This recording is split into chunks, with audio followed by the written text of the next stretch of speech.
Bonsoir à tous et merci de votre présence extrêmement nombreuse. Nous ne doutions pas aux alumni, à l'association des alumni, qu'en invitant Michel Mayor, le succès était assuré. C'est un très très grand honneur que nous fait ce soir Michel Mayor d'être présent ici pour cette conférence, que je vous le présente, mais ça n'est pas vraiment nécessaire, mais je le fais avec un immense plaisir. Il est né à Lausanne en 1942. Il a grandi à Aigle avant d'entamer des études de physique théorique à l'université de Lausanne. Et puis, il a eu la bonne idée de venir à Genève pour un doctorat en astrophysique qu'il obtient en 1971. Le 6 octobre 1995, le professeur Michel Mayor, qui est alors professeur à l'Observatoire de la Faculté des sciences de l'Université de Genève, et son doctorant de l'époque, le professeur Didier Queloz, annonce à la communauté scientifique internationale une nouvelle extraordinaire, vous le savez, la détection de la première planète hors du système solaire, l'exoplanète 51 Pégasi B. Cette incroyable annonce ouvre la voie à des milliers de chercheurs, lance ce que l'on a appelé le siècle des exoplanètes, plus de 4100 qui ont été trouvés à ce jour. Et près de 25 ans après cette découverte, Michel Mayor sera récompensé du prix Nobel de physique 2019. C'est un grand honneur, évidemment, pour l'Université de Genève, pour la Suisse romande, et c'est encore un plus grand honneur pour nous de l'avoir ce soir avec nous. Je renonce à vous donner toutes les distinctions qu'a reçues Michel Mayor, qui est toujours aussi modeste et toujours aussi extraordinaire. On est très heureux, en plus, de dire qu'il est membre d'honneur des alumni de l'Université de Genève. Je vous passe la parole. Merci beaucoup. Bonsoir mesdames, bonsoir messieurs. En fait, j'étais vraiment embarrassé pour préparer cette conférence. Simplement, il y a eu trop de travaux qui se sont faits au cours des 25 dernières années. Ce n'est pas une demi-heure ou trois quarts d'heure qu'il faut, mais beaucoup plus de temps. Enfin, je vais quand même vous épargner et je vais quand même essayer de résumer. Actuellement, il y a des dizaines de satellites qui sont soit lancés, soit en préparation. Donc actuellement, ce domaine de l'astrophysique est devenu absolument gigantesque. Évidemment, ce que je vais vous dire ce soir, ce n'est qu'une petite partie de l'histoire. Donc, d'autres mondes dans le cosmos, ça, je reprends une sorte de terminologie de l'Antiquité. Comment dire, il y a plus de 2500 ans, déjà, les philosophes ioniens, 5e siècle avant Jésus-Christ, discutaient de l'existence d'autres mondes dans l'univers, et même plus tard, de la possibilité qu'il y ait d'autres mondes habités dans l'univers. Bon, ce n'était pas sur les exoplanètes, hein, c'était une idée philosophique, etc. Donc, c'est une vieille préoccupation. Donc, nous, on a prouvé la première partie, on sait qu'il y a des planètes, qu'il y en a beaucoup, et on n'a pas encore prouvé la deuxième partie du titre. Alors ici, je vous montre la plus vieille image d'une exoplanète. En fait, c'est un atlas d'Oppelmayr de 1742 qui, si vous regardez bien dans l'angle, on a le système solaire qui est là, avec Jupiter avec ses satellites, Saturne avec ses satellites, et puis regardez les planètes lointaines qui sont dessinées ici, et là, en regardant un peu près, elles sont entourées de systèmes planétaires aussi, comme le nôtre. Ça, c'était probablement l'influence de Giordano Bruno qui avait été brûlé sur 40 ans avant pour avoir émis beaucoup de belles idées et certaines qui étaient dangereuses. Mais ce n'est pas pour ça qu'il a été brûlé. Bon, oublions un peu maintenant l'histoire de l'astronomie et regardons ce que l'on peut dire actuellement. Donc, le Soleil, une étoile, donc un réacteur nucléaire, qui fait partie de la Voie lactée, quelque chose comme 200 milliards d'étoiles. Beaucoup d'étoiles, comme le Soleil, plus grosses, plus petites, peu importe, qui sont liées par la gravitation et qui tournent. Donc ça, ce n'est pas notre galaxie, parce qu'on ne peut pas sortir pour prendre la photo. C'est une galaxie de la même famille, du même style, donc avec des structures spirales. Regardez, parce que je vais revenir un petit peu après, il y a de temps en temps des taches le rose sort mal, mais enfin, il y a des taches ici. Évidemment, à cette échelle-là, ce n'est pas des étoiles, c'est des nuages, dits nuages moléculaires. Comme ça, on y reviendra. Maintenant, je triche un peu et je vous montre une vraie photo du centre de notre galaxie. Alors, j'imagine qu'on l'ait pris là, mais enfin, je ne sais pas. Et voilà, c'est ça. Ça, c'est plus un dessin, c'est pas une autre galaxie, c'est un tout petit morceau des régions centrales de notre galaxie. Donc, on est d'accord, il n'est pas question de se poser des questions, de trouver de nouvelles étoiles. On en a beaucoup trop. Regardez ici. Le problème, il est de se dire, est-ce qu'il existe des planètes qui tournent autour de cette étoile-là ou de celle-ci-là, etc. Le problème, il est là. Est-ce que c'est une question auquel on peut répondre? Est-ce qu'on peut trouver des techniques pour trouver des planètes? Alors, on fait un petit détour dans la littérature astronomique et c'est assez étonnant de voir que la première moitié du XXe siècle, eh bien, les astronomes même les plus éminents, c'est des grands noms de l'astronomie, Sir Jeans, qui était de Cambridge, Chapley de Harvard, etc. Jusqu'à le milieu du siècle, les astronomes pensaient qu'il n'y avait pas d'autres systèmes planétaires dans la galaxie. 200 milliards d'étoiles. Hein? Donc, notre système planétaire était unique. Bon, éventuellement, il pouvait y en avoir quelques-uns. Voilà. Mais ce n'était pas possible. C'est assez étonnant parce que déjà à l'époque, la science-fiction est déjà discuté ces problèmes de civilisation ou d'extraterrestres.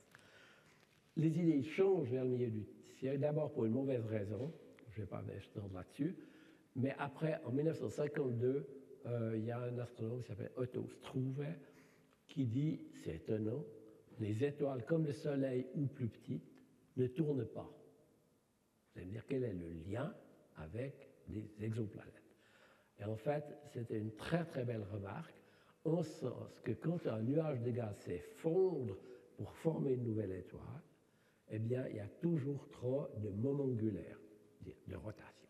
Ça tourne trop vite, comme ça pour être accrété pour l'étoile. Donc, où est passé l'excès de moments angulaires? Et Struve dit il doit être placé dans un disque de gaz et de poussière qui tourne autour de l'étoile et qui stocke tout cet excès de moments angulaires, tout du gaz qui a tourné trop vite, qui n'est pas tombé sur l'étoile, comme ça. Et ceci, ça nous rappelle que dans le système solaire, l'essentiel du moment angulaire est stocké par les planètes qui tournent autour et pas par le Soleil.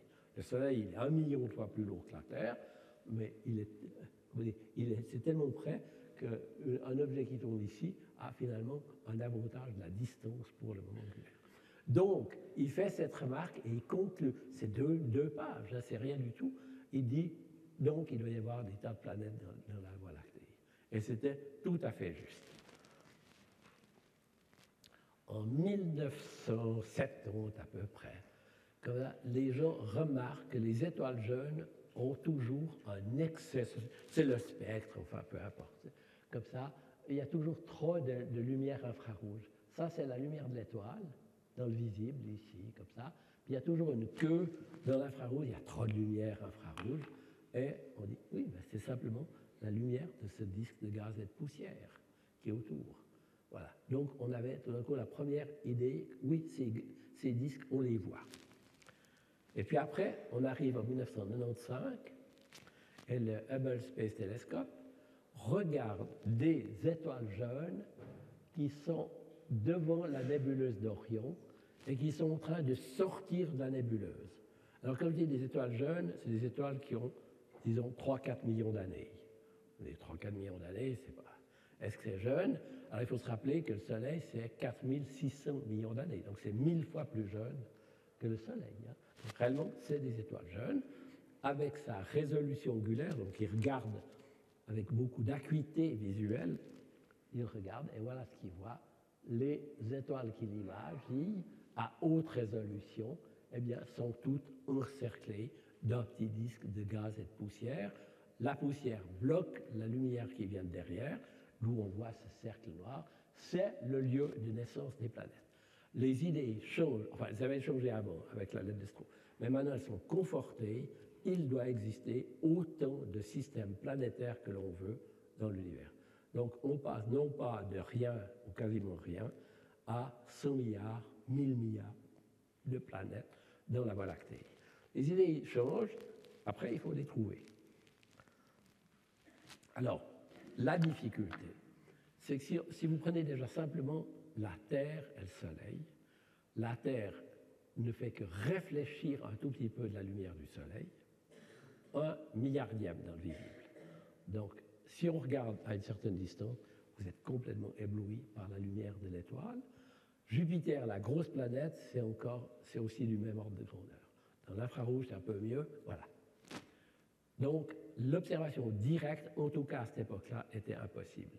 Alors, on recourt à un effet extrêmement simple, qui est le fait que si vous avez ici une étoile qui tourne autour du centre de gravité, la planète est là, on ne voit pas la planète, mais si vous mesurez la vitesse de l'étoile, vous pouvez voir que les longueurs d'onde varient via l'effet Doppler. Vous voyez que l'étoile se rapproche de vous, s'éloigne de vous, se rapproche de vous, s'éloigne de vous, etc.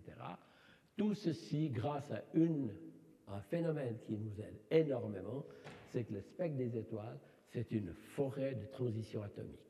Une énorme forêt, des dizaines de milliers de transitions atomiques. Et donc, on va voir, alors on ne voit pas un beau spectre comme ici en couleur, mais on voit cette forêt-là, et tout le jeu va devoir osciller la forêt de transition atomique, l'effet Doppler. Alors ça, c'est ce que l'on a utilisé, voici un peu plus de 25 ans. Avec des collègues français, on a construit un spectrographe, je ne vais pas entrer dans les détails, c'est une ruse optique qui permet de concentrer toute l'information de milliers de transitions atomiques sur une quantité, la vitesse de l'étoile. Voilà, comme ça. C'était un spectrographe comme ça. Pourquoi c'est difficile? Parce que les planètes sont petites par rapport aux étoiles, donc elles ne font pas beaucoup bouger les étoiles. Donc, nous, d'avoir un instrument qui... Mais en plus, les étoiles, elles ne nous envoient pas beaucoup de photons. Donc, pour combiner le manque de photons et la petitesse de l'effet qu'on mesure, voilà, il fallait un instrument spécial. Et c'est ce qu'on a fait avec des collègues français. On a commencé en 88 par là, comme ça. Et on partait dans l'idée qu'on allait trouver peut-être une planète après une dizaine d'années, ou éventuellement, pour se mettre quand même quelque chose sous la dent, éventuellement découvrir des étoiles abortées, enfin des étoiles qui connaissent des naines brunes, des étoiles dont la masse est tellement faible qu'elles n'ont pas pu amorcer la réaction nucléaire à l'intérieur. Voilà. Donc là, on n'avait aucune théorie sur la période de ces objets-là. On se disait, les gens étaient intéressés par ces objets-là. Donc on se disait, voilà, on aura quelque chose à trouver avant 10 ans.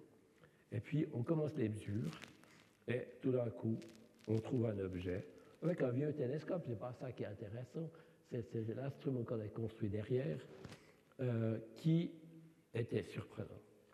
Une période de 4,2 jours, à peu près la masse, un peu la moitié de la masse de Jupiter, une grosse planète, hein, comme ça. Mais 4 jours, donc cette planète, elle fait un tour d'étoile en 4 jours.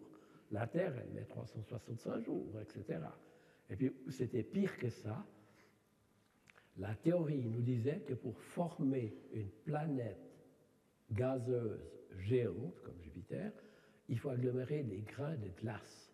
Pourquoi? Parce qu'il n'y a pas assez de silicates et de fer ou de métaux dans le disque d'accrétion, ce disque autour des jeunes étoiles. Donc, la glace, elle existe très loin de l'étoile, pas tout près. Donc, la théorie disait qu'on ne pouvait former que des planètes ayant une orbite de plus de 10 ans. Et là, on trouve 4 jours. Donc, c'était un désaccord d'un facteur 1000 avec la théorie. Donc, on fait un petit peu attention avant de publier. On attend la saison suivante pour être sûr, etc. Refaire des mesures différentes pour voir si le phénomène est stable et tout. Oui, parce qu'il pourrait y avoir des tas d'effets physiques. On connaît des tas d'étoiles qui pulsent. Enfin, il y a différentes possibilités. Et seulement après une année, on s'est décidé à publier ce travail. Donc, le prix Nobel, c'est que ça. Facile. Et bon, ce qui s'est passé, si c'était resté à ce niveau-là, on n'en parlerait plus aujourd'hui. Ce qui nous a aidés, c'est nos collègues et compétiteurs américains qui, quelques mois après, ont trouvé d'autres planètes par la même technique.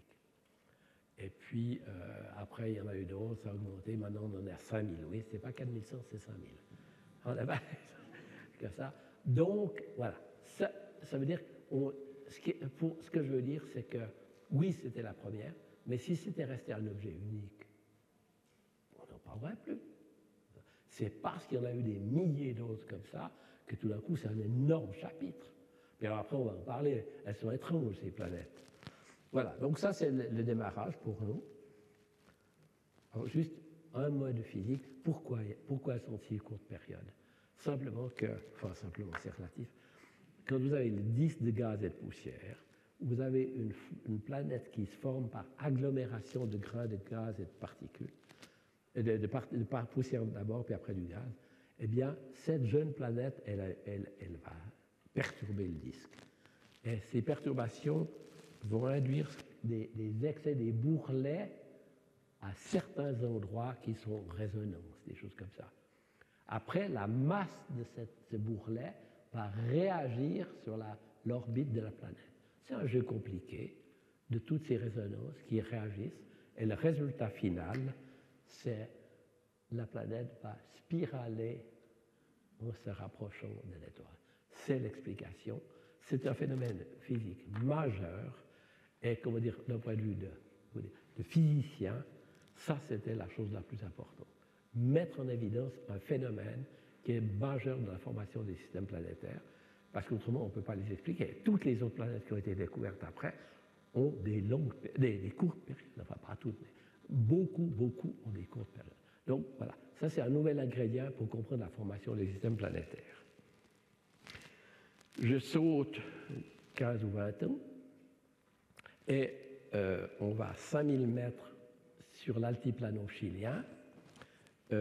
Et là, un consortium formé de l'ESO, c'est-à-dire de 16 pays européens, les États-Unis, le Japon, construisent un instrument de 60 antennes de 12 mètres de diamètre. 12 mètres de diamètre, c'est à peu près la taille de cette chose, comme ça. Ces 60 antennes regardent tout en même temps le même coin de l'univers, combinent le rayonnement électromagnétique, parce que ce n'est pas des images optiques, c'est de l'électricité qui revient dans les câbles. Et là, au centre, vous avez un ordinateur très spécialisé qui se trouve ici, qu'on appelle le corrélateur, qui va mélanger tous ces signaux pour obtenir une acuité, une résolution angulaire fabuleuse. Donc, cet ensemble de télescopes peut être mis groupé sur l'ordre de 200 mètres ou dilué sur 14 km pour, comme une paire de jumelles, où vous augmentez énormément la résolution. Alors, ça, c'est pour... Ça travaille dans les ondes submillimétriques et c'est pour étudier le gaz froid dans l'univers. Formation des galaxies, formation des étoiles, formation des planètes. Alors, évidemment, moi, je ne travaille pas dans ce domaine, mais des collègues qui travaillent avec cet instrument se sont tout de suite intéressés à des sites potentiels de formation des planètes. Alors, ils regardent... Alors, ça, c'est purement touristique. Ça n'a rien à voir avec l'exposé, si ce n'est que c'est quand même terriblement beau. Pourquoi 5000 mètres d'altitude? Parce que la vapeur d'eau, elle est plus bas. L'essentiel de la vapeur d'eau. Alors, voilà. Donc, ils regardent une nébuleuse qui est, comme la nébuleuse d'Orion qu'on a vue avant, c'est un gros nuage de gaz. Hein. Quand je dis gros nuage de gaz, la nébuleuse d'Orion, 100 000 fois la masse du Soleil. Hein. C'est vraiment un gros soleil, hein. Un gros nuage. Là, il y en a un plus petit. Il est beaucoup plus petit. Il était connu. Une petite nébuleuse, comme on en connaît des milliers dans la galaxie. Et on savait qu'il y avait une étoile jeune au milieu. Alors, il regarde avec l'ensemble d'antennes, l'interféromètre, et voilà ce qu'il voit. Donc, au milieu de cette nébulosité, une étoile jeune qui, vu avec cette énorme paire jumelle qu'est l'interféromètre, eh bien, révèle exactement ce qu'on a vu dans la simulation avant, à savoir un disque de gaz et de poussière, où des nouvelles planètes ont déjà enlevé la matière dans des anneaux, comme ça. Donc ça, c'est déjà la naissance d'un système planétaire qu'on est parfaitement capable déjà d'imager. Et les gens, évidemment, ils y ont pris goût. Et ça, ils ont regardé des tas de planètes, d'étoiles jeunes, et ils ont trouvé la même chose avec des différences. Donc la structure détaillée va faire qu'on ne fait pas toujours exactement le même modèle que notre système solaire. Donc ça, c'est un grand domaine. On peut étudier la formation des planètes. Puis nous, on a continué notre travail. Donc, en 77, notre premier, c'était 300 mètres par seconde. Celui qui a servi à découvrir la première planète, il avait 13 mètres par seconde. Vélomoteur, la vitesse de vélomoteur. Celui-là, ARPS, qui a été mis en 2003 au Chili, 1 mètre par seconde. Imaginez une étoile qui se trouve à 100 parsecs, 100 années-lumière et comme ça, et vous détectez des changements de vitesse qui sont celles d'un piéton. Voilà, c'est ça. Ce qui se cache derrière la technique là derrière, c'est d'avoir la sensibilité pour voir des variations de vitesse d'une étoile comme ça. Et puis, l'histoire ne s'arrête pas là. Vous avez le dernier né, qui est ici, qui a été mis en service il y a quelques années seulement, qui est connecté à 4 télescopes de 8,20 mètres de diamètre. Donc, il est l'équivalent d'un instrument qui collecte les photons d'un télescope de 16 mètres de diamètre, au Mont Paranal, au Chili, nord du Chili, etc. Chef de projet, qui est le directeur actuel de l'Observatoire de Genève, Francesco Pepe. Une merveille, cet instrument. Alors, toujours, il utilise la même philosophie, donc il faut concentrer toute l'information stockée dans des milliers de rays sur une seule quantité. Bon, ça, c'est, voilà, à quoi ça ressemble.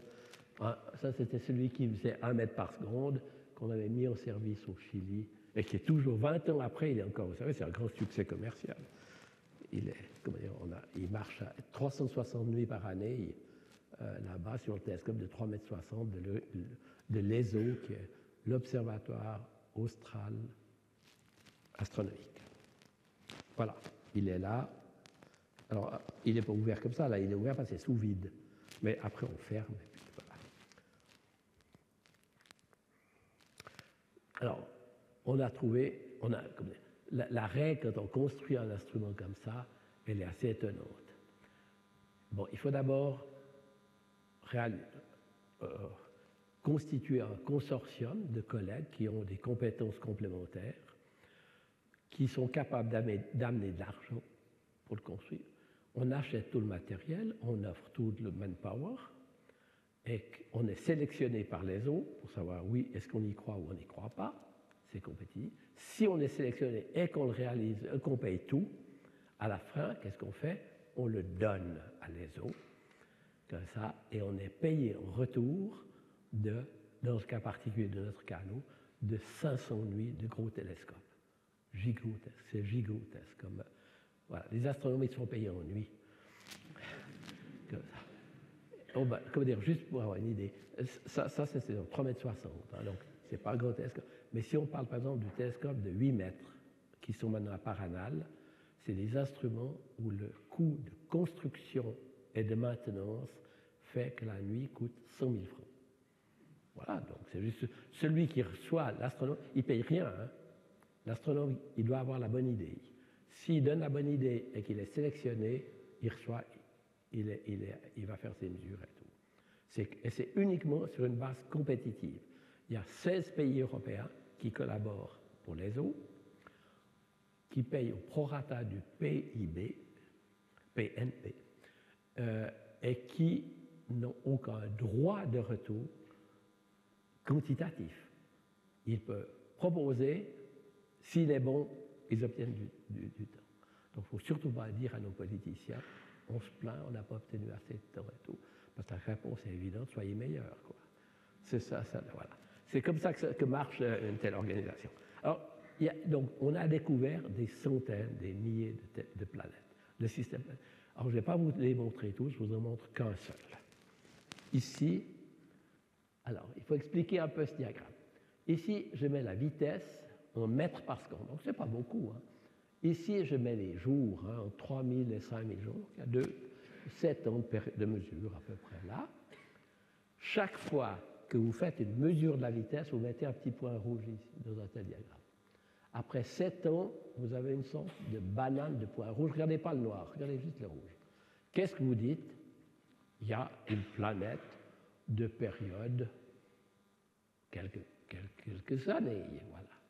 Et après, vous mettez ces mesures dans l'ordinateur avec un programme un peu subtil, et le programme va analyser le détail de tout ça, et il dit non, il y a 7 planètes qui tournent ici. Alors, juste, je fais le dessin, enfin, partiel. S'il y a une planète qui tourne autour d'une étoile, la vitesse, l'étoile se rapproche de vous, s'éloigne de vous, etc. S'il y a 2 planètes, ça fait comme ça parce que ce n'est pas la même période. S'il y en a 7, vous avez besoin de l'ordinateur pour vous débrouiller. Et qu'est-ce qu'on découvre? On découvre que dans ce système, il y a une planète qui tourne en un jour autour de l'étoile, avec une masse environ de la masse de la Terre, une autre en 6 jours, 13 masses de la Terre, etc., 16 jours, 11 masses de la Terre. Donc vous avez tout un essaim de planètes un peu plus lourdes que la Terre, qui sont toutes serrées autour de l'étoile. On n'a rien de commun, de similaire dans le système solaire. Et puis après, il y en a des plus longues périodes. Celles qu'on voyait à l'œil, c'est seulement 2000 jours, etc. Voilà, ça c'est l'exemple typique d'un système planétaire qu'on découvre. Maintenant, on en a découvert beaucoup, beaucoup plus. Diversité, c'est un vilain diagramme, je ne l'aime pas. Enfin, je ne vais pas faire mieux. Ici, on met la masse, ici, on met la période. Et on voit qu'on trouve, mais c'est une mauvaise unité, c'est pour ça que je n'aime pas. Là, il y a des planètes qui ont la masse de la Terre, voire moins. Il y a des planètes qui tournent en un jour, elles sont par ici. Et il y en a qui ont 30 ans de période qui sont par ici. Ça, c'est des Jupiters, etc. On trouve, et on peut, une grande complexité. On trouve des systèmes, des périodes qui sont de quelques heures à quelques dizaines d'années. On trouve des masses qui sont jusqu'à 10 fois la masse de Jupiter. Certaines planètes ont des orbites comme ça, extraordinairement excentriques. Dans le système solaire, toutes les grandes planètes elles tournent circulairement. Voilà. Donc, juste pour dire que les systèmes planétaires ne sont pas tous du même modèle. Il y a une énorme diversité. Après, on pourrait parler de qu'est-ce qu'il arrive à une planète rocheuse qui tourne en 1 heure ou 2 ou quelques heures autour du Soleil. Qu'est-ce qui lui arriverait? Eh bien, c'est une planète de lave, c'est-à-dire même les silicates fondent. Donc, les roches fondent, ce serait une grosse boule de gaz.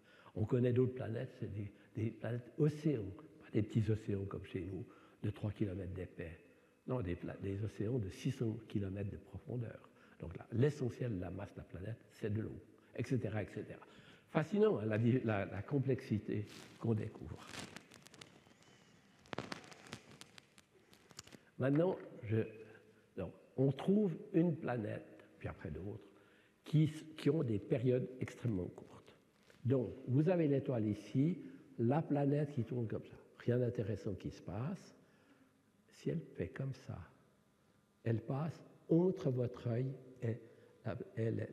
Donc, qu'est-ce qui se passe? Il va, comment dire, se passer une éclipse. Alors, on utilise dans ce cas-là le transit planétaire. La planète va faire baisser la luminosité de l'étoile parce qu'elle cache un petit morceau du disque de l'étoile. On ne voit pas la planète. La seule chose qu'on voit, c'est que la luminosité de l'étoile baisse périodiquement. C'est une méthode fantastique. C'est le futur en grande partie. Ici, un dessin, vous avez l'étoile, vous avez la planète qui fait comme ça. Quand elle passe là-devant, elle cache une surface par rapport à la surface de l'étoile. Donc, si elle cache 1% de la surface de l'étoile, eh bien, c'est qu'elle a un rayon 10 fois plus petit. Un dixième fois un dixième. Comme ça. Donc, ça permet la baisse de luminosité, quand elle est là, nous dit la dimension de la planète. On ne les voit pas, mais on peut déjà calculer leur masse par l'effet Doppler, leur dimension par cette technique-là. Je ne vais pas parler de ça. Quand elle passe derrière, il y a une baisse infrarouge pour visualiser ce qui se fait. Imaginez que vous ayez oublié d'éteindre une plaque électrique dans votre cuisine. Elle vient rougeoyante. Et à ce moment-là, vous prenez, je ne sais pas, un journal et puis vous cachez. Et tout d'un coup, vous ne ressentez pas le rayonnement infrarouge. C'est exactement ce qui se passe ici. La planète qui passe derrière, tout d'un coup, la température de la planète qui est responsable de l'émission infrarouge va baisser. Et donc, dans l'infrarouge, on va avoir comme ça. Et qu'est-ce qu'on a déduit? Eh bien, on a déduit la température de l'atmosphère de la planète. C'est une merveille de voir tout ce qu'on peut faire sans les voir. Et cette technique est gigantesque. On va voir, ah oui, encore une chose la plus belle. Alors, c'est ce petit anneau bleu ici. Qu'est-ce que c'est? C'est l'atmosphère de la planète qui filtre la lumière de l'étoile. Ça filtre l'atmosphère. Il y a une partie de la lumière qui passe à travers, mais certaines longueurs d'onde sont bloquées. Si vous comparez le spectre de l'étoile quand elle est derrière ou quand elle est devant, vous pouvez déterminer la composition chimique de l'atmosphère de la planète. Voilà. Ça c'est la partie excitante pour le futur. Alors, ça, c'est le premier qui a été découvert. On avait découvert une planète qui avait une période de 3 jours et demi. Et puis, on collaborait avec des collègues américains. Et là, un de ces collègues, qui était un astronome amateur aussi, il s'était payé un télescope de 10 cm dans son garage. Donc, on parle toujours des grands télescopes, mais là, comme ça. Et voilà, c'est le professeur Brown. Et à l'heure où on a dit, cette étoile-là, à ce moment-là, doit avoir peut-être un transit exactement à l'heure prédite. La luminosité a baissé de 1 à 2 %. Tout de suite, on a déduit la densité moyenne de cet objet, 0,3 grammes par centimètre cube. Donc, c'est moins que l'eau, c'est la moitié moins que Saturne, etc. Donc, c'était la preuve absolue qu'il s'agissait vraiment de géantes gazeuses, donc c'était vraiment des planètes. Et puis, nos collègues américains, ils ont eu la très bonne idée de modifier un peu la manière d'utiliser le télescope spatial, le Hubble, pour remesurer le même objet l'année suivante. Et regardez qu'est-ce qui se passe quand vous êtes hors de l'atmosphère. La qualité des mesures, incroyable, vous n'avez pas la perturbation comme ça. Donc, si une planète de la masse de Jupiter fait un signal aussi beau que ça, vous dites, mais on pourrait déterminer des tout petites planètes, des planètes comme la Terre. Et c'est ce qu'a fait la mission spatiale Kepler de la NASA, qui a été lancée après, et qui a observé pendant plusieurs années un même coin du ciel qui avait été sélectionné, où il y avait plus de 100 000 étoiles. Alors, si ça, c'est le télescope, allez, on va prendre un télescope. Alors, le télescope est ici, il tourne comme ça, en regardant toujours le même coin du ciel, et il fait une mesure toutes les 10 minutes, 20 minutes, je ne sais pas quoi. Et donc, à la fin, vous avez 100 000 courbes de lumière échantillonnées tous les quelques minutes sur 3 ans. C'est beaucoup de données, hein, ça. Vous mettez ça dans l'ordinateur et vous dites à l'ordinateur quelles sont les étoiles qui ont des variations comme ça. Et l'ordinateur, tout d'un coup, vous donne des milliers de systèmes planétaires. Pire que ça, ici, vous avez un diagramme où vous avez les rayons en unité terrestre. Ça, c'est un rayon terrestre, 4 rayons terrestres, etc. Donc, la Terre sera à ce niveau-là, Jupiter sera à ce niveau-là, à peu près. Et là, on met la période dans une échelle logarithmique en jours. Donc, la Terre serait par ici, donc cachée 300 jours par ici. Mais ce qui est important, c'est de voir toutes les découvertes qui ont été faites par la mission Kepler. Les couleurs codent le nombre de planètes qui tournent autour d'une seule étoile. Si vous prenez les points rouges ici, il n'y en a pas beaucoup, eh bien, c'est des étoiles où vous avez non pas un transit, mais 6 transits qui varient à des périodes différentes. Donc vous avez 6 planètes qui tournent autour. Donc vous voyez la richesse des découvertes qui ont été faites par la mission Kepler. Puis évidemment, il y en a qui ont 4, 3, 2, etc. Alors juste pour situer maintenant, pour revenir un peu chez nous, donc il y a, je ne sais plus combien, 7-8 ans, a démarré de nouveau, d'une manière compétitive, la proposition de construire un spectrographe adapté à des télescopes de 8 mètres. Et ça, c'est, alors là, nouveau, il y a eu un consortium avec 5 ou 6 instituts, mais qui était, comme on a un certain savoir-faire dans le domaine, eh bien, c'est sous la houlette de l'Observatoire de Genève et donc de Francesco. Et comme on peut en plus le connecter à 4 télescopes de 8 mètres, ça fait l'équivalent du pouvoir collecteur d'un télescope de 16 mètres, gigantesque, pour mesurer des objets très faibles.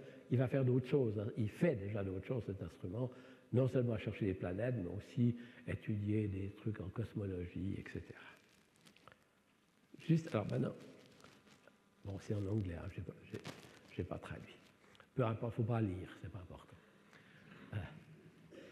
Là, c'est le 10e du domaine spectral utilisé par ce nouvel instrument, Espresso.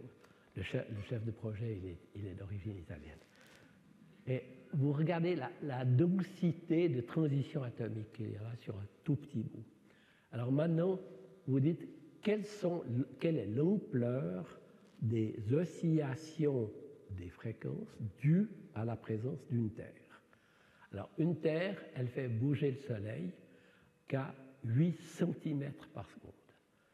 8 cm, c'est un quart de milliardième de la longueur d'onde.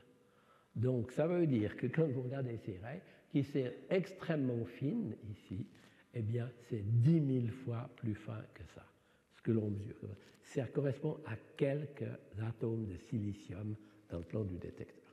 Voilà, ça c'est la cuisine technique qui se cache là derrière. Donc ça va être sous vide, ça va être calibré avec une horloge atomique, etc., etc. C'est des effets très petits. Voilà. On oublie. Et ici, c'est une image d'artiste qui montre à quoi ça ressemble. Sous le plateau du mont Paranal, vous avez cet instrument qui est sous vide, etc., qui reçoit la lumière de 4 télescopes de 8 mètres et avec le but d'arriver à mesurer des changements de fréquence de quelques centimètres par seconde, mais aussi de faire des tas d'autres choses dans d'autres domaines de la physique. Et maintenant, on vient au seul domaine, chose qui vous intéresse, qui est est-ce que certaines de ces planètes peuvent abriter de la vie à de la Terre.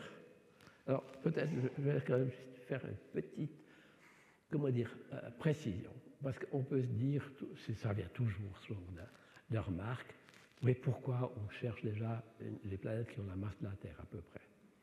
Pourquoi est-ce qu'on cherche qu'il y ait de l'humidité, enfin de l'eau à la surface, etc.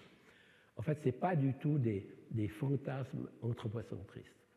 Parce que, d'abord, il ne faut pas, si c'est une atmosphère comme les grandes planètes Jupiter, ce n'est pas du tout propice à la création d'une chimie compliquée.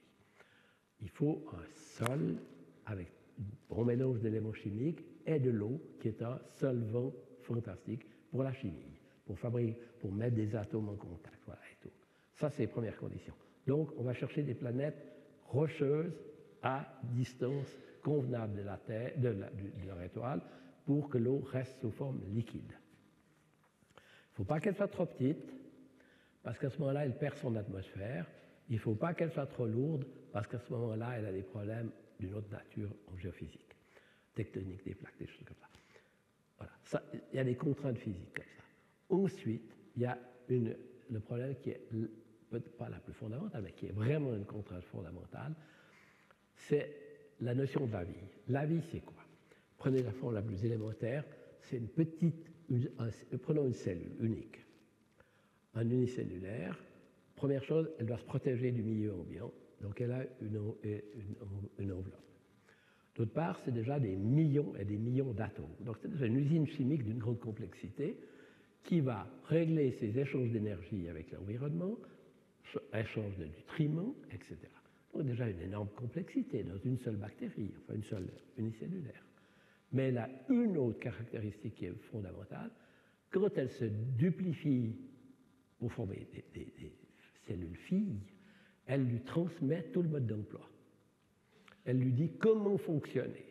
Et on sait que la seule manière qui a été découverte, c'est de le faire via l'ADN, une longue chaîne moléculaire qui code la totalité de la manière de fonctionner d'une cellule. Alors, c'est encore plus vrai pour des organismes plus compliqués.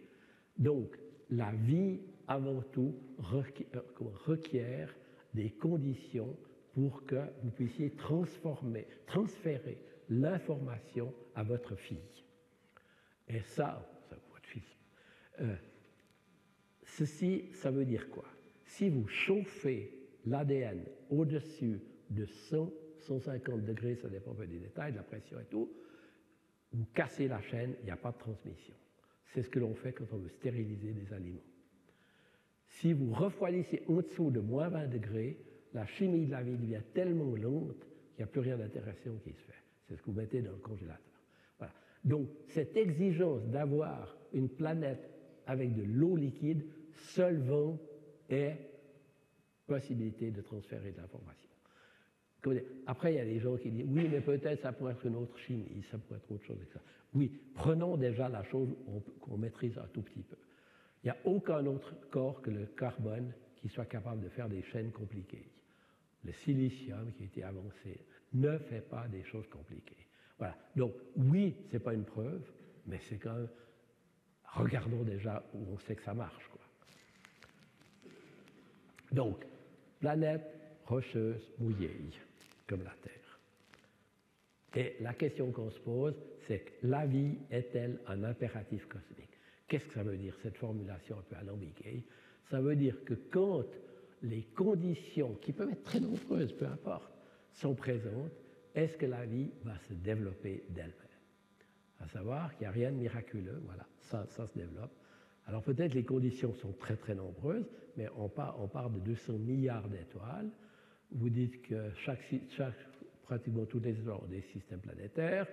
Vous dites qu'il y en a peut-être qu'1 sur 100 qui a une planète rocheuse à la bonne distance, peut-être même 1 sur 1000, c'est déjà très sévère. Enfin, c'est beaucoup plus que ça, mais ça veut dire que c'est 200 millions qui restent. Donc c'est gigantesque. Donc la chimie, les lois de la physique sont les mêmes partout dans l'univers. Donc est-ce que la physique ne va pas faire la même chose qui s'est passée ici avec toutes les je ne prétends pas que c'est dans le détail la même chose, mais la vie peut émerger. On ne sait pas comment, mais c'est la grande question qui occupe des milliers de collègues actuellement. Alors, maintenant, on se rapproche de Genève, et juste pour dire que le groupe de recherche des exoplanètes est très très fort ici à Genève. En sens que, et ça c'est pas moi qui le dis parce que j'ai pris ma retraite il y a bien des années, il est très fort actuellement. Il y a vraiment beaucoup de jeunes chercheurs qui sont incroyables. Il y a peut-être 40 chercheurs qui travaillent là, qui viennent de tous les pays du monde, hein. Chine, Japon, Inde, etc. et tout, et ils sont dramatiquement bons. Et une partie de l'effort, maintenant, est dédiée à ce corollaire de ce que je viens de dire, à savoir, est-ce qu'on peut approcher cette question fantastique? Il ne faut pas avoir une vision naïve du genre, oui, on va être les premiers à découvrir la vie. Ce n'est pas ça. C'est un problème fantastiquement compliqué. Et puis, il y a des milliers de personnes qui travaillent dans des centres d'exobiologie à Madrid, en France, etc.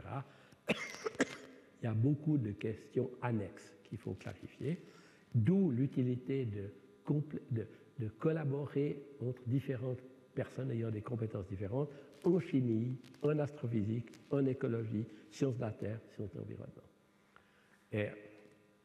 Et donc, ça a été créé ici, à Genève, l'année passée. C'est un centre facultaire sur l'étude de la vie dans l'univers. Quand je dis facultaire, c'est donc les gens restent chez eux, ils font leur travail, mais ils collaborent sur un but commun. Et donc, voilà déjà les gens qui sont impliqués dans ce travail. Et la dame qui fait comment dire, marcher la machine, c'est Emeline Bolmont, qui est professeure au département d'astrophysique. Alors, je ne vais pas perdre trop de temps, enfin, je ne vais pas discuter trop. Donc, les projets, l'émergence de la complexité moléculaire, le problème de la stabilité, la multistabilité des climats. Vous avez les mêmes conditions exactement de masse, de température, mais si vous partez de telles conditions ou de telles autres, ben vous avez un climat différent.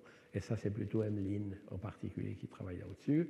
Vous avez l'évolution de colonies bactériennes dans des conditions différentes que l'on peut peut-être rencontrer dans d'autres situations et comme ça, qui sont aussi réalisées en chimie, etc. L'atmosphère qui joue un rôle, l'interaction entre le sol et l'atmosphère. Regardez, je vais juste vous dire un tout petit rien. Le Soleil, quand il a été créé, il avait une luminosité 40% plus faible que maintenant. Si aujourd'hui vous baissiez la luminosité du Soleil de 40%, c'est la mort immédiate, tout gèle. Alors, néanmoins, à l'époque, il y avait 96% de CO2 dans l'atmosphère de la Terre. À ce moment-là, dû à des réactions chimiques, réactions de Urey, la teneur en CO2 qui nous protégeait, elle compensait cette faiblesse du Soleil, eh bien, baisse dramatiquement en 1 milliard d'années à pratiquement plus rien. Comme ça. Heureusement, c'est comme tout va très bien, Madame le Marquis. Heureusement, la masse est telle qu'il y a la tectonique des plaques. Et la tectonique des plaques fait que vous réinjectez un tout petit peu de CO2 dans les volcans. Et c'est juste ce qui permet qu'il ne fasse pas trop froid et que l'histoire de la vie peut éventuellement se continuer. C'est beaucoup plus compliqué que ça. Mais vous voyez, juste déjà, avant j'ai mentionné le problème de la tectonique des plaques, c'est compliqué. Il y a tellement de choses qui sont impliquées. Et bien là aussi, d'où pourquoi il y a des géophysiciens qui viennent aussi dans ce projet. Et si je n'exagère pas, je crois que je peux encore quelques minutes. Hein. Oui, c'est presque fini. Ouais. Donc avant, j'ai montré ce petit dessin de la planète qui tournait, qui transitait, et le petit anneau bleu qui filtrait. Et c'est la manière d'obtenir de l'information sur la composition chimique des exoplanètes. Et déjà, c'est de loin pas complet, mais vous avez le sodium qui a été détecté par Charbonneau en 2002, vous avez de l'eau, de l'hydrogène, du dioxyde de carbone, du monoxyde de carbone, du méthane, du fer, du titre, etc. Et depuis lors, on pourrait rajouter encore des tas de choses. Donc actuellement, on est capable, quand vous comparez le spectre de l'étoile, quand la planète est devant ou quand elle est derrière, vous pouvez dire beaucoup de choses sur l'atmosphère de la planète. Vous ne les voyez pas toujours, les planètes. Moi, je trouve que c'est magique. Et ça, c'est le domaine. Oui, voilà, juste pourquoi on s'intéresse à ce qui s'appelle des biomarqueurs. Ici, vous avez les spectres de la Terre, de Vénus et de Mars. Et quand vous les comparez, il y a une caractéristique gigantesque à 9,7 microns. 9,7 microns, c'est l'infrarouge qu'on émet, nous, à peu près. Comme ça, eh bien, ça, c'est dû à l'ozone. Ça nous dit qu'un extraterrestre qui regarderait la Terre, il dirait « Ah, mais il y a de l'oxygène dans l'atmosphère ». Et ce n'est pas normal. Parce que l'oxygène, il n'a qu'une envie, c'est se lier avec les roches. Donc, qu'est-ce qui continue à maintenir ce taux d'oxygène à 20%? Bon, c'est pas, il y a d'autres mécanismes, mais essentiellement, c'est la vie. C'est la photosynthèse qui permet de maintenir ça. Voilà, ça c'est un exemple de biomarqueur. Ce n'est pas un seul qui donnera la réponse, mais ce sera une foison de différents biomarqueurs. Alors maintenant, je termine assez rapidement sur 2 ou 3. Alors, encore un professeur du département, Christophe Loïs, un tout jeune, il a dit que ce serait intéressant de... Bon, voyez la difficulté. Vous avez une étoile qui est beaucoup plus lumineuse qu'une pauvre petite planète qui se trouve tout près. Comment est-ce qu'on fait pour arriver à analyser la lumière émise par la planète? Et donc, il faut combiner deux caractéristiques d'astronomie moderne, la haute résolution spectrale, donc espresso, ce genre de choses-là, à la haute résolution spatiale, donc de voir des détails. Alors, les astronomes, depuis 30 ans à peu près, sont capables de corriger les défauts de l'atmosphère pour avoir des images piquées, vraiment nettes, incroyables. Et donc, après, ils vont échantillonner. Alors, l'optique, elle ne joue pas les tours. C'est une étoile, quand vous regardez en détail, il y a des anneaux, il y a des trucs du l'optique. Ce n'est pas des défauts, c'est fondamental. Donc, c'est d'essayer de regarder tout près, ici, de séparer la lumière de toutes ces régions ici, pour voir, après, en faisant les spectres, pour voir s'il y a des biomarqueurs intéressants, d'abord détecter la planète. Alors ça, c'est une idée qu'a proposée Christophe il y a quelques années, et actuellement, à l'Observatoire, on a construit un prototype qui permet d'explorer si ça marche. Et donc, ça, je vais passer là-dessus. Et ce prototype est utilisé maintenant pour aider à la conception d'un instrument beaucoup plus ambitieux qui est... Alors, il a changé de nom. C'était marqué AIRAS, maintenant il s'appelle Anders, mais peu importe. Non, parce qu'il y a un autre instrument ailleurs qui porte le même nom, ce n'est pas terrible. Voilà. Et donc, ça, alors ce que vous voyez ici, ce n'est pas le rêve. Ça, c'est un télescope de 39 mètres de diamètre. Imaginez le miroir à 39 mètres de diamètre. Le plus grand télescope qui aura jamais été construit au monde, qui est en construction actuellement au Chili. Et il y a un consortium gigantesque. Je ne sais pas, j'ose plus dire, mais c'est cher, hein, cet instrument. Il y a 200 personnes qui travaillent pour le construire. C'est gigantesque. Et donc, c'est un consortium de personnes, différents instituts qui vont le faire. Et là, comme vous avez des bons yeux, vous voyez qu'il y a Christophe Lovis qui est là, qui est un des participants qui collabore de cet énorme consortium qui va construire cet instrument. Alors ça, c'est aussi la réalité du béton. Alors ça, c'est le télescope de 39 mètres de diamètre, dont la base, comment dire, qui fait 200 mètres à peu près là, comme ça, et une construction, comme ça, au Chili. Ça, c'était jusqu'au 1er janvier de cette année. Comme ça, c'est, comment dire, c'est gigantesque, c'est absolument gigantesque, comme ça. Donc, le télescope est là, puis alors, vous me dites, oui, mais l'endroit, pourquoi on va le faire là-bas? 2800 mètres d'altitude, dans le nord du Chili. Alors, c'est le pire endroit, à peu près, pour les questions sismiques. On est juste à côté de la faille d'Atacama qui passe par ici, etc. Bon, l'autre télescope, les 8 mètres de Paranal, ils sont juste de l'autre côté de la vallée, donc ils sont aussi parmi eux, hein, comme ça. Et donc, alors il y a des ruses absolument incroyables qui sont mises en place. Donc, entre autres, des détecteurs qui sont à quelques kilomètres, qui détectent l'arrivée de l'onde sismique, et puis qui envoient immédiatement le signal pour augmenter, par exemple, la pression de l'huile dans certains systèmes mécaniques, pour pas que ça fasse comme ça. Hein. Voilà, des choses comme ça, ou des airbags, etc. Enfin, voilà. Ça, non, mais c'est vrai, hein, c'est comme dire, c'est simplement l'endroit, il est fantastique. Donc voilà, on pense que la technique de construction peut gérer ça. Et là, vous me dites, mais quand est-ce que ce sera prêt? 2026. Bon, le Covid a un peu ralenti tout ça. Voilà. Alors, juste pour comparer, ici, le télescope mythique peut-être du début de ma vie d'astronome, c'était ce télescope-là, qui était le télescope du Palomar, 100,08 m. Et puis voilà, ça, c'est le VLT. Le ELT, pas le VLT. Le VLT, c'est ça. Ouais.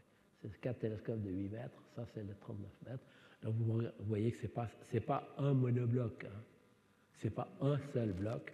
C'est un millier d'hexagones jointifs qui ont tous des formes calculées. Ils ne sont pas tous identiques. Donc, à part ça, ce beau dessin, là, c'est évidemment un dessin d'artiste. illustre le fait qu'il y a des lasers qui mesurent l'atmosphère dans la direction où on observe, la rétrodiffusion, donc la lumière qui revient en retour, est analysée à toute vitesse, 100 fois par seconde, agit sur des systèmes qui déforment un petit miroir pour compenser dans le centième de seconde immédiatement les défauts de l'atmosphère pour vous ayez une super image qui, au lieu d'être turbulente comme ça, devient absolument parfaite. Voilà, ça va être l'optique adaptative. Donc ça, ce sera mis en place. Ça fonctionne déjà, hein, sur des plus petits télescopes, évidemment. Et donc, l'idée est d'analyser le spectre des planètes pour détecter des planètes, des molécules chimiques qui sont importantes pour la vie. Voilà, donc ce n'est pas d'aller voir et puis regarder des systèmes vivants, c'est beaucoup trop loin. On ne verra jamais des sondes spatiales pour aller prendre des photos. C'est beaucoup, beaucoup trop loin. Voilà, j'ai passé. Oui, voilà, donc c'est un peu la même idée qu'avant. Donc on échantillonne le plan avec des hexagones et puis on essaye de voir s'il y a une planète qui se trouve ici par rapport à l'étoile, etc. Donc c'est des histoires compliquées. 200 personnes pendant plusieurs années, voilà, c'est comme il y a des cerveaux qui travaillent. Et avec ça, je vous remercie. Juste, c'est un échantillonnage de ce qui se fait à l'observatoire. Il y a aussi un énorme spectro-infrarouge qui vient d'être installé sur 3,60 m au Chili, etc. Et à part ça, il y a mais je ne peux pas montrer des photos, on a tout un tas de théoriciens qui travaillent sur différents problèmes, la stabilité des systèmes, quand il y a beaucoup de planètes, etc. etc. Voilà. Donc c'est une image biaisée du côté instrumentation que je vous montre là, mais c'est un moment fantastique. Merci.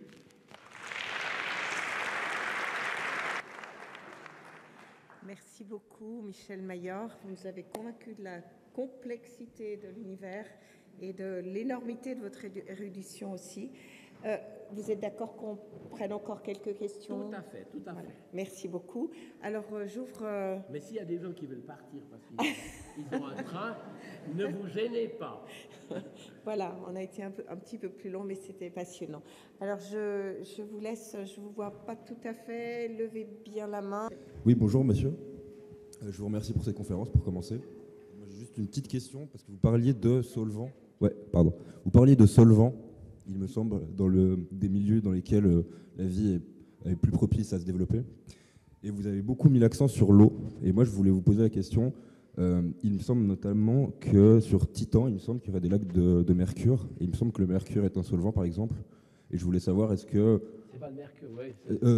Ouais, non.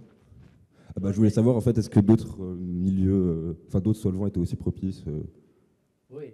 Titan, donc c'est un des satellites de Jupiter, je ne sais pas si c'est pas des bêtises. Non, de Saturne, je ne sais pas des bêtises. Comme ça. Donc c'est un monde de glace. C'est un monde de glace qui a été visité par la sonde Cassini il y a quelques années, et puis avec une sonde européenne de Huygens qui est tombée, qui est descendue dans l'atmosphère, comme ça. C'est un monde fascinant, mais il est à moins de 250 degrés. Hein. Donc il est pas comme la Terre. Par contre, la chimie organique est absolument incroyable là-bas parce qu'il y a des nuages d'hydrocarbures, des pluies d'hydrocarbures, des océans d'hydrocarbures, des glaciers de méthane solide, etc., etc. Un monde complètement différent qui peut nous renseigner sur des phases primordiales éventuelles de la chimie organique. Mais ce n'est pas là-bas que vous allez trouver des formes de vie actuelles comme ça. Donc voilà, ça c'est comme ça. Alors le liquide, oui, il y a très très peu de liquide, hein, de formes liquides de corps dans l'univers. Bon, l'eau très fréquente partout, en tout cas dans là. Et puis autrement, c'est l'alcali. C'est quoi? Ouais, tout un coup blanc. Comme ça. Donc il faudrait trouver une chimie basée sur tout à fait différente, comme ça, mais qui a un corps comme liquide rare. Donc rare en termes de... Il est beaucoup moins fréquent que l'eau. Voilà. Donc, oui, je ne peux pas prouver. Alors, est-ce qu'il y a une chimie organique qui se crée là-dessus, comme ça? Peut-être, hein, ouais.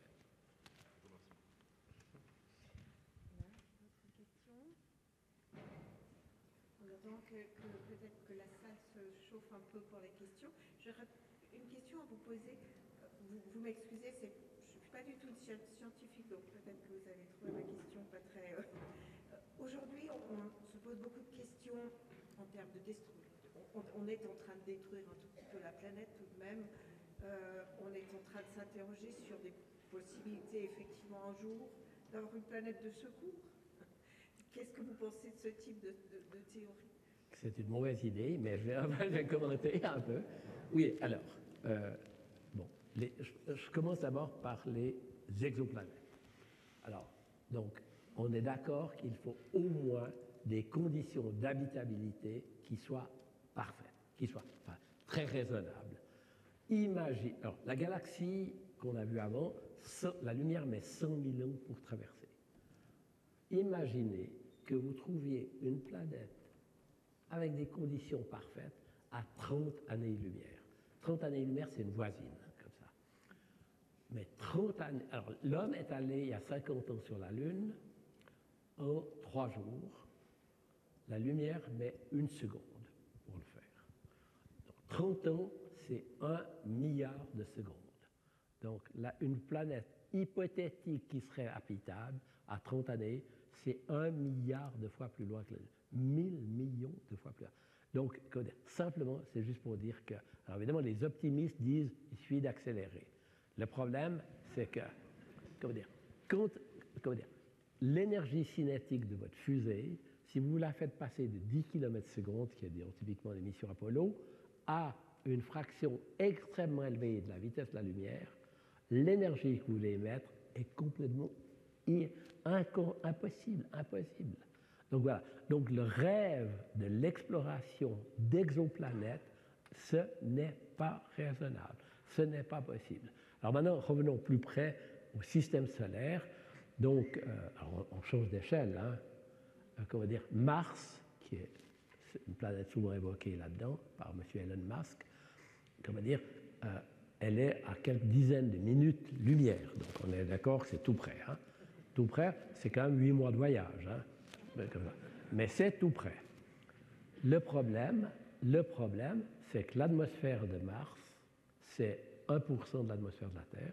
Donc c'est à peu près ce qu'il y a à 80 km d'altitude. Et ce n'est pas de l'oxygène. Donc c'est, comment dire, de l'argon, c'est des choses comme ça. C'est pas responsable. Donc déjà ça, pas d'atmosphère irrégulière. Vous avez des rayons cosmiques, parce que l'atmosphère, elle nous protège des rayons cosmiques. Là, vous les recevez. Bon, alors vous vous dites, vous pouvez vivre sous Terre. Bon, voilà, oui, on peut tout, enfin, c'est pas sous Mars, comme ça. Donc voilà. En plus, comment dire, alors Elon Musk, moi je suis tout à fait en faveur, et même je trouverais ça merveilleux, si dans les 10-20 ans qui viennent, je ne sais pas, une mission comme les missions Apollo va là pour Mars, parce que ça veut dire ça satisfait une sorte de rêve d'exploration de l'humanité. On va le plus loin possible, on va au sommet de l'Everest, on va, etc. On fait au fond de l'océan, on fait comme ça. On n'y va pas pour y vivre. Bon, alors, cette démarche-là, je trouve qu'elle est excellente. Pour faire de la science, les robots, ils font souvent bien le travail. Hein. Donc, c'est pas là. Donc, je pense que l'humanité se paye ce luxe d'aller explorer le plus loin possible, très bien.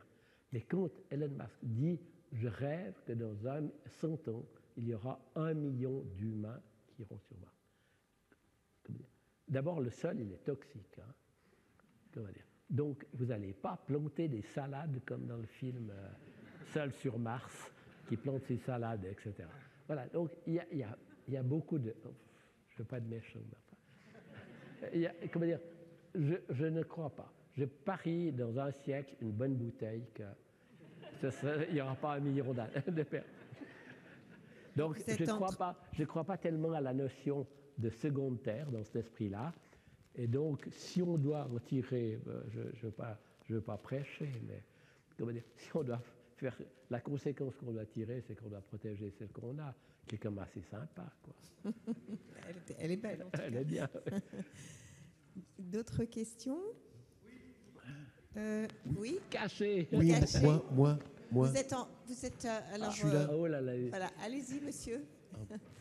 Vous avez l'air d'avoir une grosse voix, alors allez-y.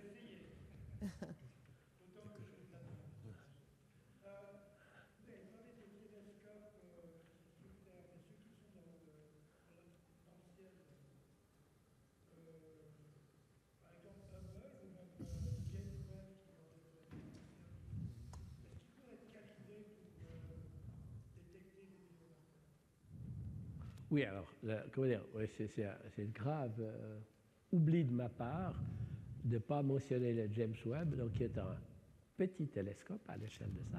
Il n'a que 6,50 mètres de diamètre, mais il est dans l'espace. Donc, il va faire des choses exceptionnelles dans l'infrarouge, entre autres, comme ça. Il a évidemment une capacité de netteté des images qui est remarquable. Il l'a prouvé il y a une semaine. Hein. À une semaine, ils ont réglé l'optique, c'est extraordinaire, comme ça. Alors, oui, les exoplanètes font partie des programmes prioritaires de James Webb, en particulier la recherche de biomarqueurs que j'ai esquissé ici. Donc, de chercher comme ça. Il y a aussi la capacité d'imagerie, donc parce que c'est difficile, comme vous avez un contraste énorme entre l'étoile et la planète, mais si vous avez des opticiens suffisamment futés, ils inventent des ruses d'optique qui essayent de faire mieux que je fais là, un système qui cache la lumière qui est issue de l'étoile pour voir ce qu'il y a autour. Donc il y a des ruses comme ça, et le James Webb, oui, il va faire d'autres choses. Il fait aussi de la cosmologie. Hein. Ça, c'est aussi, il y a d'énormes questions qui sont liées à la cosmologie, ça c'est clair. Et puis d'autres choses, là, même à la limite, là, de comprendre l'évolution chimique des étoiles dans les autres galaxies et tout. Quand vous avez un télescope de 39 mètres, il y a quand même des belles questions que vous pouvez aborder. Les trous noirs, hein, on trouve des trous noirs au centre de certaines galaxies qui sont de milliards de fois la masse du Soleil.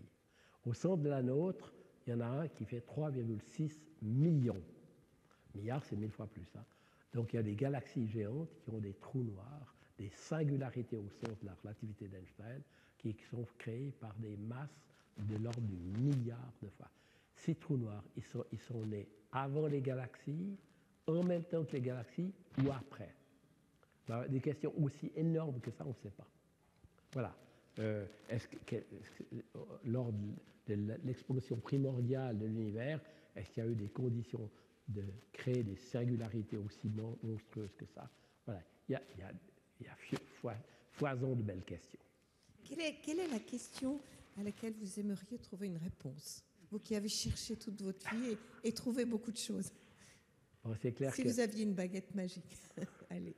Oui, on a, comment dire, je serais presque tenté de dire, est-ce que la relativité générale est correcte ou pas? Est-ce que la relativité générale est correcte ou pas? Elle est certainement correcte à 99,999%. Par contre, au niveau de très très haute densité, elle a des problèmes. Puis, on a deux problèmes majeurs en cosmologie. C'est vraiment, toute la masse qu'on observe, c'est environ 5% de la masse qui existe dans l'univers. On sait par des méthodes différentes, on peut calculer combien il doit y avoir de masse. Et ce que l'on voit, ça ne répond pas du tout à la question. On a 1/20 de ce qui existe. Et qu'est-ce que c'est le reste? Alors, est-ce que c'est réel, des particules étranges, comme ça, qui sont là, que le CERN cherche, ou beaucoup d'autres endroits aussi, comme ça, ou est-ce que c'est une modification de la relativité d'Einstein? Parce qu'il y a une autre chose qui gêne un peu aux entournures, c'est le fait que l'univers est en expansion. Mais il a de la masse dedans. Donc on s'attend à ce qu'à un moment donné, la masse va ralentir l'expansion. Et puis, il y a 15 ans, des astronomes ont montré que l'expansion, elle s'accélérait dans le passé. Et ça, qu'est-ce qui se passe? C'est aussi stupide et comme observation que imaginez que vous prenez un caillou, vous le lancez comme ça, je n'ai rien contre vous hein, là-bas, comme ça, et vous attendez à ce que le caillou il fasse ça. Maintenant, vous répétez l'expérience, vous lancez le caillou et vous voyez que le caillou il fait ça. Voilà. pour vous poser des questions. Hein. Comme ça. Donc c'est juste pour dire qu'il y a des questions monstrueuses là autour.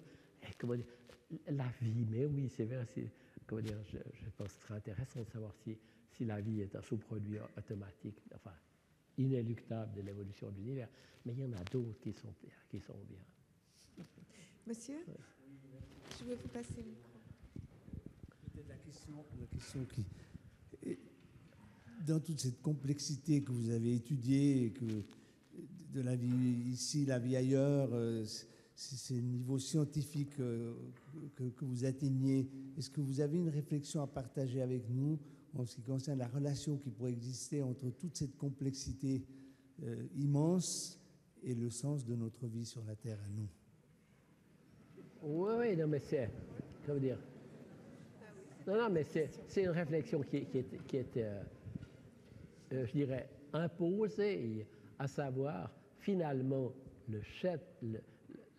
la réponse que l'on pourrait donner à cette question, est-ce que la vie est un impératif cosmique, à savoir, est-ce que la nature, les lois de la nature, spontanément, toujours vont former la vie, c'est une partie de la réponse à ces interrogations de notre place dans l'univers. Disons d'une manière un petit peu brutale, c'est dire est-ce qu'on est une sorte de sous-produit inéluctable de l'évolution de l'univers. Moi, ça me gêne pas du tout, disons. Comme ça. Mais voilà, non, mais ça, comment dire, c'est clair qu'on touche ce genre de questions, mais la manière de les aborder, on peut les aborder de point de vue philosophique, mais on peut les aborder en cherchant des biomarqueurs pour voir si ça existe. Disons, voilà, c'est... Merci beaucoup. Merci à vous autour de cette présence ce soir. Merci à Michel Mayor de nous avoir fait l'honneur d'être là. Et on est un petit peu écrasés. Merci beaucoup. Merci.